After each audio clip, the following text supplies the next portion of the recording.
Hola, bienvenidos nuevamente a su programa Lenguajes Poéticos para la Formación. Hoy vamos a abordar un tema que también tiene que ver con el Oriente. Ya hemos hablado de la India, hemos hablado de la mística y la cábala en la India y en otras culturas. Comentábamos cuando hablábamos de ese tema que también en China existió la alquimia, la cábala, es decir, la interpretación, esta idea de tradición que comentábamos, pero también en la idea de la exégesis de los textos, su interpretación hermenéutica, etcétera, etcétera, ¿no? Y la alquimia, porque la idea de encontrar aquella sustancia que nos conecte con el universo está presente en muchas culturas, sobre todo en el Oriente, ¿no? En ese sentido, hoy vamos a hablar del Tao, de las ideas de Confucio y de un libro que a mí me gusta mucho, que es el I Ching, que es el llamado libro de las mutaciones o libro de las transformaciones, y que es un libro de tradición china muy antigua, anterior a Confucio y a Lao Tse, que fue el promotor, diríamos, del pensar del Tao. El Tao significa camino, y yo les recomendaría este maravilloso libro de Chantal Maillard, Las venas del dragón, donde precisamente ella va a hablar de consumismo, taoísmo y budismo. Y algo muy interesante que inicia comentando dice, y esto es muy relevante para comprender o para tratar de comprender el pensar del Oriente, no solo en este caso de China y Japón, sino también de la India, porque como vamos a ver hay múltiples articulaciones entre el pensamiento de estos países, de estas culturas más bien, ¿no? Ni las enseñanzas de Confucio fueron confucionistas, ni las de Lao Tse fueron taoístas, ni las de Siddhartha Gautama fueron budistas. Ninguno de ellos pretendió instituir un credo, ni mucho menos una religión, sino enseñar una vía de conocimiento práctico vinculada a una ética personal y que finalmente nos sirviera para la vida. Esto es algo muy importante en términos del pensar oriental. No se trata de crear escuelas, dogmas, religiones, credos, partidos políticos, porque inmediatamente empieza a dogmatizarse un pensar que es fluir. El conocimiento para el Oriente, para el Tao, para Confucio, para el I Ching, para incluso la filosofía de la India, es precisamente un caminar, es un transitar por la vida. Nosotros conocemos el concepto de fluir. Bueno, es un fluir en la vida a partir del camino del conocimiento, o del conocer sería mejor dicho, ¿no? Pero porque no pretende una meta, no pretende llegar a un lugar. A diferencia de la concepción de la ciencia en el Occidente, sobre todo en la Europa occidental, pues industrial, la idea de llegar a una meta, un objetivo, es parte de la vida. Casi todo el mundo dice, es que tienes un proyecto de vida, ¿cuál es? Para el Oriente no. No hay un proyecto de vida, porque la vida es un fluir, es un renacer constante. Y esto se asocia a dos ideas muy importantes: la idea del yo y su ilusión, porque el yo es solo una parte del ser, una manifestación del ser, y la otra es la idea de la nada, el ser y el no ser. Para el pensamiento oriental no existe un origen, no se debate sobre dónde inició la vida, cuándo. Simplemente se piensa que es un constante fluir del universo que renace, vuelve a nacer, se destruye, cambia, etc. Ni siquiera la idea de evolución está ahí presente tal y como la entendemos en Occidente, ¿no? De un camino hacia X lugar.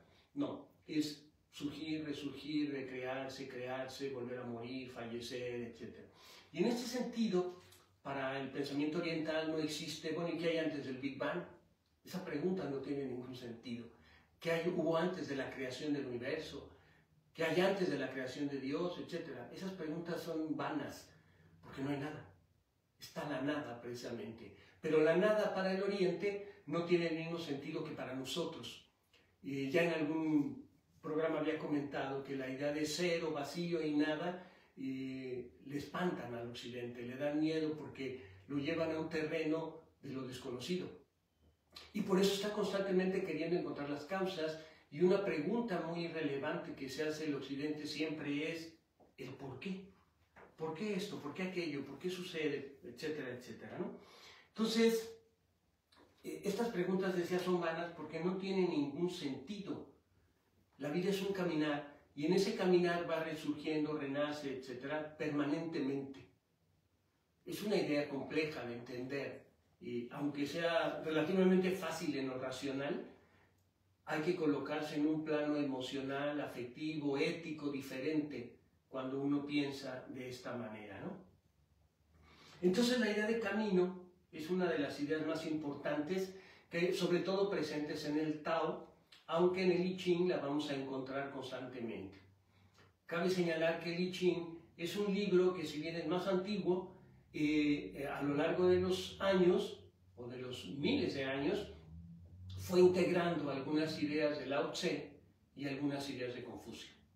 De hecho, algunos comentaristas señalan que estas ideas plasmadas en el I Ching lo que hacen es enriquecer y de una u otra manera complementar estas dos teorías, estos dos pensamientos más bien de Confucio y Lao Tse, porque si bien tienen divergencias en algunos aspectos, en realidad en lo profundo están considerando los mismos principios: el caminar, el fluir, el renacer permanente, la existencia de la nada, del vacío, de la vacuidad, etcétera, etcétera, ¿no?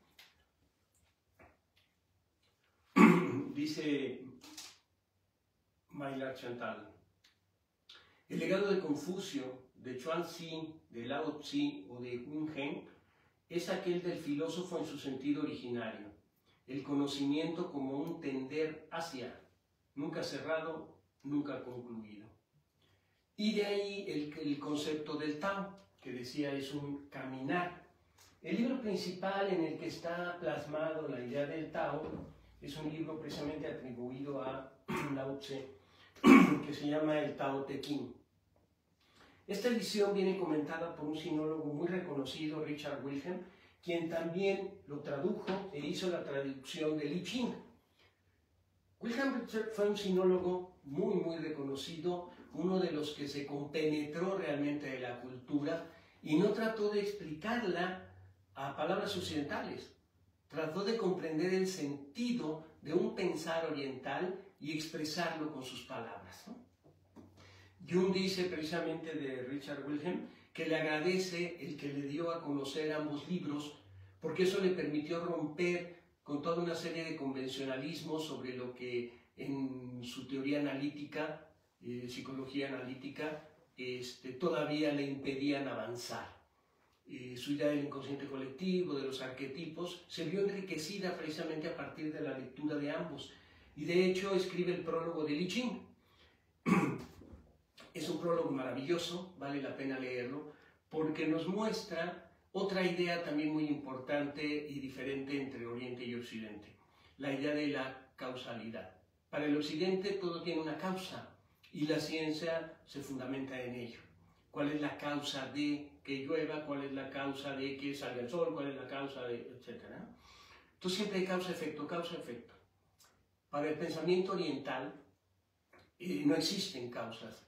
Lo que existe, dice Jung, es una sincronicidad de situaciones que convergen en un momento determinado y hacen que algo surja o aflore o resurja.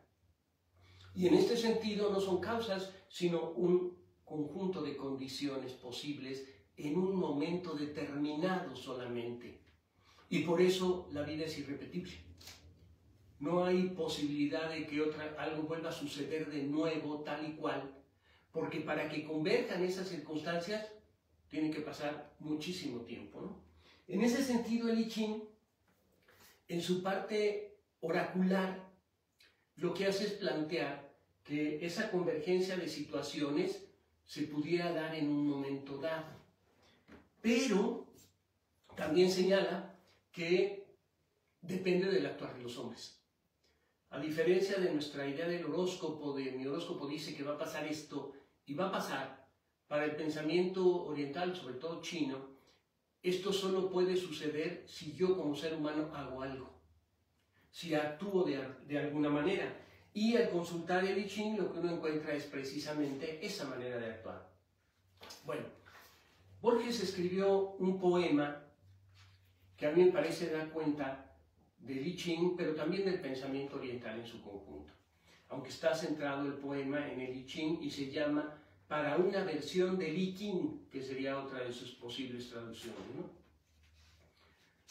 Escribió Borges: el porvenir es tan irrevocable como el rígido ayer. No hay una cosa que no sea una letra silenciosa de la eterna escritura indescifrable, cuyo libro es el tiempo. Quien se aleja de su casa ya ha vuelto. Nuestra vida es la senda futura y recorrida. El rigor ha tejido la madeja. No te arredres, la ergástula es oscura. La firme trama es de incesante hierro. Pero en algún recodo de tu encierro puede haber una luz, una hendidura. El camino es fatal como la flecha, pero en las grietas está Dios que acecha. Esta es la idea profunda del I Ching y del pensar oriental en gran parte de sus filósofos. Nosotros pensamos la flecha y dices, la flecha va directa, ya tiene una dirección, una fuerza. Suponemos entonces que en nuestra idea occidental es el destino está trazado. Pero dice Borges en el poema, pero en las grietas está Dios que acecha. Puede hacer girar la flecha, puede tirarla, puede desviarla, puede hacer que desaparezca la flecha. Y entonces hay que volver a iniciar el caminar. Por eso esta idea de la flecha y del camino es la idea del Tao también, ¿no? En otras palabras, el destino no está trazado, no hay un futuro, no existe el futuro. El futuro es un constante amanecer, despertar, vivir, hacer, existir, etcétera, etcétera, etcétera. Y en ese sentido del poema, ¿no? También, ¿no? La ergástula es oscura. Ergástula es una celda, un calabozo. La vida la sentimos a veces así, como estar encerrados, como estar privados del actuar libre. Pero en realidad es que tenemos que hacer cosas para vivir y fluir en ese universo, ¿no? En el prólogo dice Jung, este supuesto implica cierto curioso principio, al que he denominado sincronicidad, que comentaba hace rato. Un concepto que configura un punto de vista diametralmente opuesto al de causalidad. Y más adelante señala, algo más que un mero azar, vale decir, una peculiar interdependencia de hechos objetivos, tanto entre sí como entre estos y los estados subjetivos psíquicos del observador o los observadores. Quien observa incide por su sola observación en el hecho. Y esto llama la atención porque este es un principio de la física cuántica, del principio de incertidumbre. En el momento en que quiero observar dónde está una partícula, ésta se ha movido. Este principio también está dado por muchos teóricos, aquí los anoté los nombres para que no lo olvidaran, ¿no? Humberto Maturana, Edgar Morin, Niklas Luhmann, Mauro Ceruti, Marcelo Pachmann. Todos ellos hablan de la idea del observador y cómo su observación incide en el objeto, de tal manera que no hay hechos objetivos. Todo siempre está atravesado por la subjetividad. Pero para el pensamiento oriental este no es un problema. Simplemente así sucede. Y hay que partir de ese principio para no espantarnos, para no decir, pero ¿por qué no soy objetivo y tengo que serlo? no, o encontrar las razones, no. Es precisamente parte del fluir. Es decir, el mundo funciona así, el universo se mueve así. Entonces, ¿por qué tenemos que, diríamos nosotros, encontrarle 3 pies al gato sabiendo que tiene 4? Es decir, hay que dejarse fluir, por eso el fluir supone, no estés buscando causas, no estés buscando culpables, simplemente fluye porque la vida es eso. Y la vida y la muerte, la luz y la oscuridad, etcétera, van de la mano. En ese sentido, el reconocido o conocido emblema del Yin Yang, ¿sí? Aquí tengo una versión muy chiquita al interior de un mandala, yo creo que se alcanza a ver. Se observa precisamente cómo lo blanco y lo negro están como integrándose uno en el otro, pero además en la parte negra hay un puntito blanco y en la parte blanca hay un puntito negro. Esto quiere decir que no están separados, que son complementos siempre, que están fundidos, pero que en el movimiento del fluir, de repente aparece más uno que otro. Es como el día y la noche. La noche precede al día o viceversa, pero sabemos que va a llegar el día. Y entonces en este fluir del día y la noche, de la luz y la oscuridad, del bien y del mal, todo eso existe y está fundido. No existe bien sin mal. El mundo no es solo malo o solo bueno, los hombres no somos solo buenos o malos, somos buenos y malos porque está en la naturaleza de la materia el contar con ambos elementos. En ese sentido, el I Ching tiene una parte, decía, oracular, que es, lo consulto para ver qué pudiera en un momento dado suceder si yo actúo, y la otra parte sapiensal es, dame consejos para la vida, y sabré si los aprovecho o no, si los quiero entender o no. El Tao Te Ching, voy a leer aquí uno de los primeros, es el primero de hecho, es uno de los primeros, no sabría ni cómo nombrarlo porque no son propiamente poemas ni versos, son simplemente textos que articulan todo un pensar. El sentido que puede expresarse no es el sentido eterno. El hombre que puede pronunciarse no es el nombre eterno. El no ser es el comienzo de cielo y tierra, y el ser, la madre de los seres individuales. El camino del no ser lleva a contemplar la maravillosa esencia, el del ser. Y el del ser a contemplar los espacios limitados. Originalmente los dos son uno. Su única diferencia radica en el nombre. La unidad de ambos se denomina misterio. El enigma más profundo del misterio es la puerta por donde entran todas las maravillas. El enigma más profundo del misterio es la puerta por donde entran todas las maravillas. Lo que nos enseña el Tao en ese sentido del caminar es acepta, así como aceptamos el fluir, acepta la belleza. Acepta y reconoce que está ahí y no la quieras buscar. El arte en este sentido no es una creación artificial de la belleza o una reconstrucción de la belleza. Es la manifestación de la belleza que ya está en el mundo y que algunos hombres logran captar. Dice más adelante en otro apartado: olvídate de la santidad, acabad con el conocimiento y el pueblo saldrá ganando con creces. Rechazad la moralidad, acabad con el deber y el pueblo volverá al deber filial y al amor. Libraos de la astucia, acabad con los beneficios y dejará de haber ladrones y malhechores. En estos 3 asuntos no bastan las bellas apariencias. Por eso, procurad que los hombres tengan algo a que atenerse. Mostrad sencillez, cuidad la sinceridad, reducid el egoísmo, moderad los deseos, renunciar a la erudición, así os libraréis de toda preocupación. Es la idea, repito, del fluir, la idea de dejar que las cosas vayan sucediendo.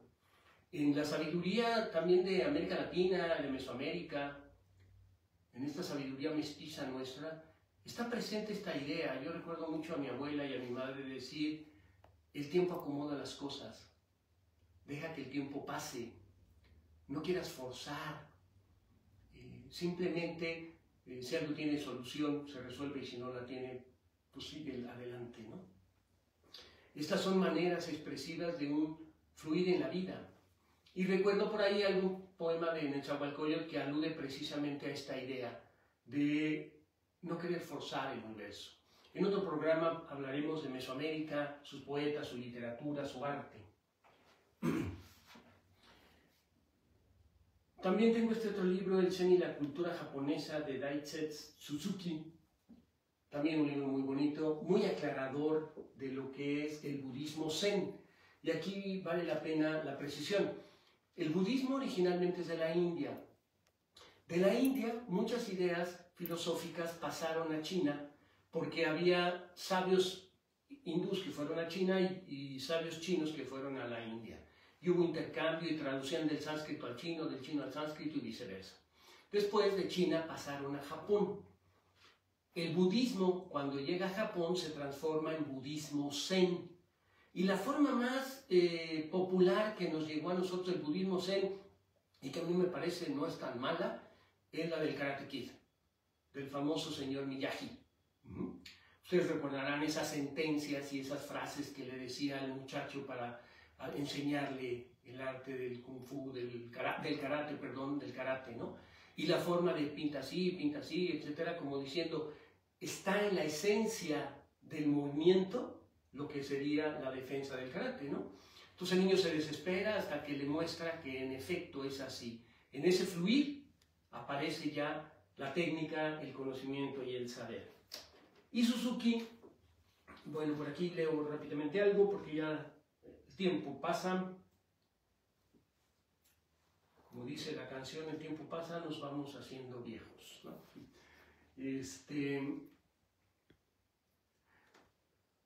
Uno de los representantes también del Tao es Chuang Tzu, que escribió muchos textos, y Chuang Tzu decía: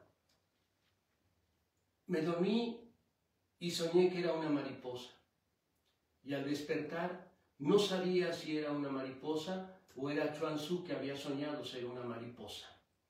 Y este juego es el juego del budismo Zen, es el juego de entre el sueño y la realidad. Muchas gracias.